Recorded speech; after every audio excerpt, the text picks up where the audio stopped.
नमस्कार। आज हम पढ़ते हैं हरिशंकर परसाई जी का व्यंग्यात्मक निबंध एक मध्यवर्गीय कुत्ता।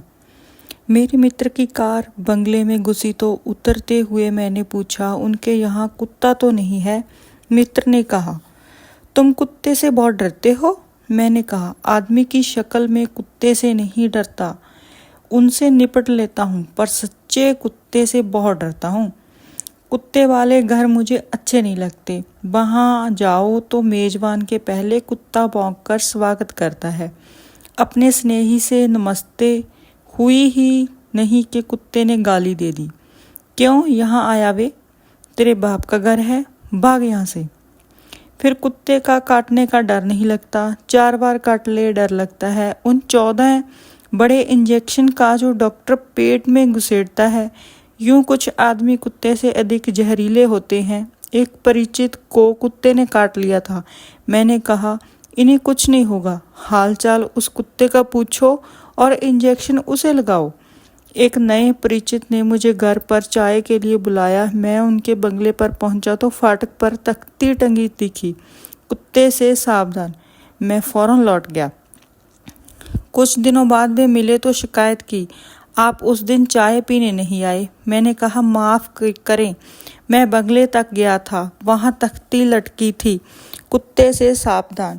मेरा ख्याल था उस बंगले में आदमी रहते हैं, पर नेम प्लेट कुत्ते की टंगी हुई दिखी। यूं कोई आदमी कुत्ते से बदतर होता है। मार्क ट्वेन ने लिखा, यदि आप भूखे मरते कुत्ते को रोटी खिला दें तो वह आपको नहीं काटेगा। कुत्ते में और आदमी में यही मूल अंतर है। बंगले में हमारे स्नेही थे, हमें वहाँ 3 दिन ठहरना था। मेरे मित्र ने घंटी बजाई तो जाली के अंदर से वही भौं भौं की आवाज़ आई। मैं 2 कदम पीछे हट गया। हमारे मेजबान आए, कुत्ते को डांटा, टाइगर टाइगर, उनका मतलब था शेर। ये लोग कोई चोर डाकू नहीं हैं, माफ़ कीजिएगा, ये लोग कोई चोर डाकू नहीं हैं, तू इतना वफादार मत बन।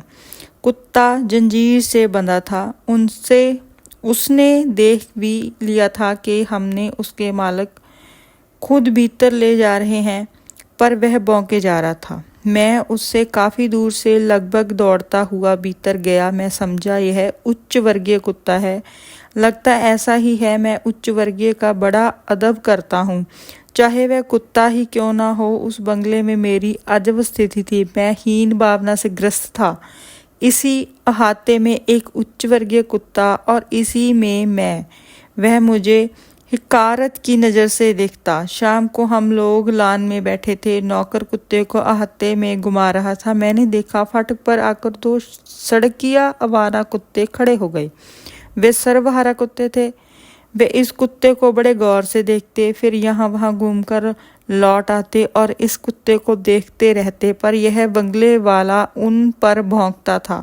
वे सहम जाते और यहाँ वहाँ हो जाते, पर फिर आकर इस कुत्ते को देखने लगते। मेजबान ने कहा, यह हमेशा का सिलसिला है। जब भी यह अपना कुत्ता बाहर आता है, वे दोनों कुत्ते से देखते रहते हैं। मैंने कहा, पर इसे उन पर भौंकना नहीं चाहिए। यह पटे और जंजीर वाला है, सुविधा भोगी है। वह कुत्ते भूखमरे और आवारा हैं, इसकी और उनकी नहीं बराबरी नहीं है। फिर यह क्यों चुनौती देता है? रात को हम बाहर ही सोए। जंजीर से बंधा कुत्ता भी पास ही अपने तख्त पर सो रहा था। अब हुआ यह कि आसपास जब भी वे कुत्ते भौंकते, यह कुत्ता भी भौंकता। आखिर यह उनके साथ क्यों भौंकता है? यह तो उन पर भौंकता है। जब वे मोहल्ले में भौंकते हैं तो यह भी उनकी आवाज़ में आवाज़ मिलाने लगता है, जैसे उन्हें आश्वासन देता हो कि मैं यहाँ हूँ, तुम्हारे साथ हूँ। मुझे इसके वर्ग पर शक होने लगा। यह उच्च वर्गीय कुत्ता नहीं है। मेरे पड़ोस में ही एक साहब के पास थे 2 कुत्ते, उनका रोब ही निराला।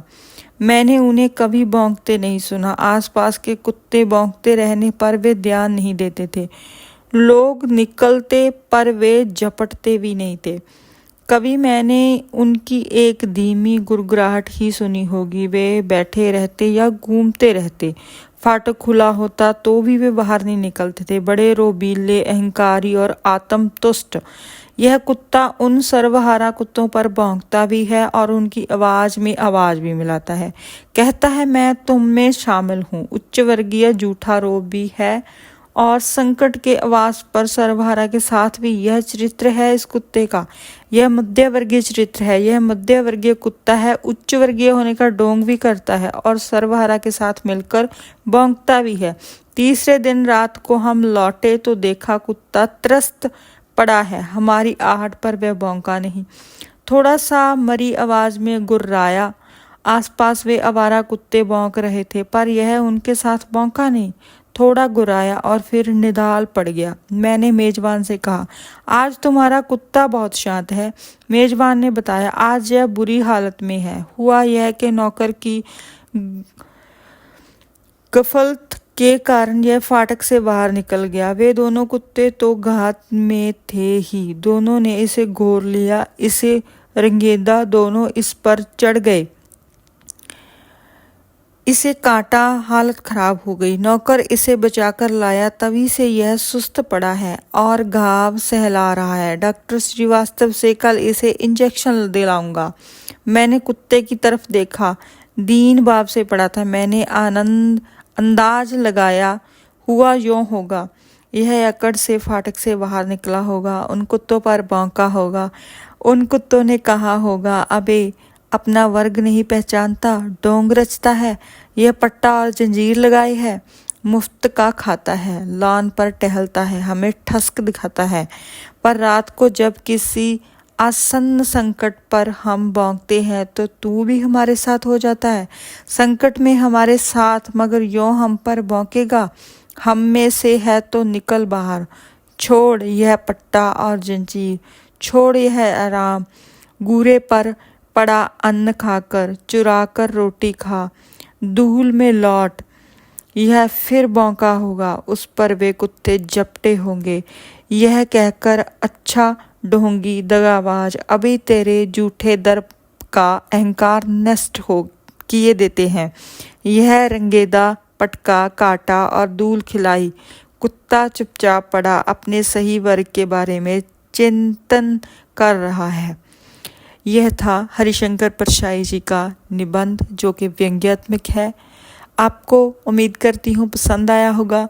वीडियो को लाइक कर सकते हैं, शेयर कर सकते हैं, चैनल को सब्सक्राइब कर सकते हैं। धन्यवाद।